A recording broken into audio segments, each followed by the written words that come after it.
President Duterte. Dito litisin. Ibalik dito sa ating bansa si former President Duterte. Dito litisin. Ayaw natin ng gulo at gusto natin pagkakaisa. In fact, kung ianggulo natin ito, sa nakagis na namin, kasama na si Manong Dante, ano ang pillars ng national security? Political unity. Okay lang yung pagdebate. Okay lang. Huwag lang magkapikunan at magkasakitan. Social cohesion. Nagkakaisa tayo na hindi ito pro or anti. No? Ito ay pro-Filipino. This is a pro-Filipino effort na hindi natin naririnig sa national conversation. Kung maalala mo, Glenn, higit na 1 taon na nakakalipas. Meron tayong mungkahi as a private citizen na bago sumama ang sitwasyon. Pwede ba yung ating Pangulo nakaupo sa pwesto at yung mga buhay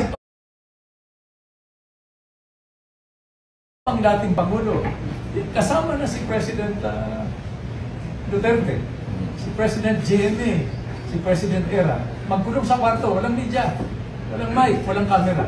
Pag-usapan nila, no, kung ano ang gagawin para mabuo yung sambayanan. Kung medyo nakinig sila nun, wala sana itong sitwasyon natin. Baka nagpas na tayo sa sisihan. Ang question is, ano gagawin natin? Okay, mabuti na itanong mo yan. Hindi na ito issue tungkol kay former President Duterte. Issue na ito ng bayan. Ang sambayan ng Pilipinas. Kaya kami ngayon nandito. So, balik tayo dun sa katanungan mo.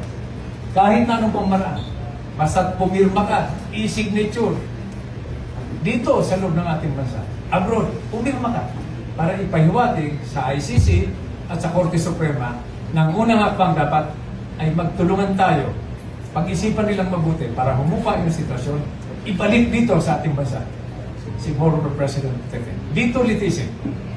Dahil buhay naman yung mga korte natin, malakas, gumagana. Yung anak ka ng presidente, kapatid ka ng VP, mayor at congressman, pero kailangan mo magbenta ng deodorant sa TikTok with matching actual application of deodorant sa kilikili mo because sayang ang pera para may pambili ka ng luho. Samantalang ang anak ng mga congressman lang na kung sino-sino nag-aaral abroad sa Europe at Switzerland at walang alam sa buhay, akala hardworking lang ang kanilang mga magulang. I would like to understand this. I would like to understand what you feel about this. Now you tell us right here in this committee,